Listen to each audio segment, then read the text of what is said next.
আফগানিস্তানের পূর্বাঞ্চলে শক্তিশালী ভূমিকম্পে ব্যাপক প্রাণহানি ঘটেছে। রোববার ৩১ আগস্ট রাতে আঘাত হানা এই ভূমিকম্পে এখনও পর্যন্ত ৮০০ জনেরও বেশি মানুষ নিহত হয়েছেন। আহত হয়েছেন হাজারেরও অধিক। দেশটির তথ্য মন্ত্রণালয় আনাদুলু এজেন্সিকে এ তথ্য নিশ্চিত করেছে। ইউএস জিওলজিক্যাল সার্ভে জানিয়েছে, স্থানীয় সময় গ্রিনিচ মান সময় রাত ১১:১৭ ভূমিকম্পটি আঘাত হানে। এর কেন্দ্রস্থল ছিল জালালাবাদের ২৭ কিলোমিটার উত্তর পূর্বে এবং ভূমিকম্পটির গভীরতা ছিল মাত্র ৮ কিলোমিটার।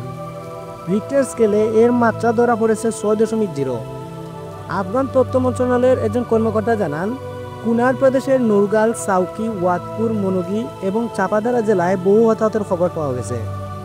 তবে মৃতের সংখ্যা আরও বাড়তে বলে আশঙ্কা করা হচ্ছে, কারণ বহু প্রত্যন্ত অঞ্চলের সঙ্গে এখনও যোগাযোগ সম্ভব হয়নি এবং উদ্ধারকারী দলগুলো ওইসব এলাকায় পৌঁছানোর চেষ্টা করছে।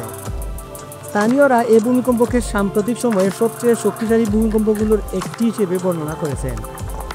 ভারপ্রাপ্ত আফগান প্রশাসনের মুখপাত্র জাবিউল্লাহ মুজাহিদ সামাজিক যোগাযোগ মাধ্যম এক্সে লিখেছেন, দুঃখজনকভাবে আজ রাতের ভূমিকম্পে আমাদের কয়েকটি পূর্বাঞ্চলীয় প্রদেশে প্রাণহানি ও ব্যাপক ক্ষয়ক্ষতি হয়েছে। তিনি জানান, স্থানীয় প্রশাসন ও বাসিন্দারা উদ্ধার তৎপরতায় নেমেছেন এবং কেন্দ্রীয় ও পার্শ্ববর্তী প্রদেশগুলো থেকেও সহায়তা ঘটনাস্থলের পথে রয়েছে। এদিকে ইউএসজিএস জানিয়েছে, মূল ভূমিকম্পের পর একই এলাকায় অন্তত আরও দুটি শক্তিশালী আফটারশক আঘাত এনেছে, যার মধ্যে একটি ছিল ৫.২ মাত্রার। এর ফলে ক্ষতিগ্রস্ত এলাকার পরিস্থিতি আরও জটিল হয়ে উঠেছে। উল্লেখ্য, ভূমিকম্পের কেন্দ্রস্থল থেকে প্রায় ২০০ কিলোমিটার দূরে আফগানিস্তানের রাজধানী কাবুলে বেশ কয়েক সেকেন্ড কম্পন টের পাওয়া যায়।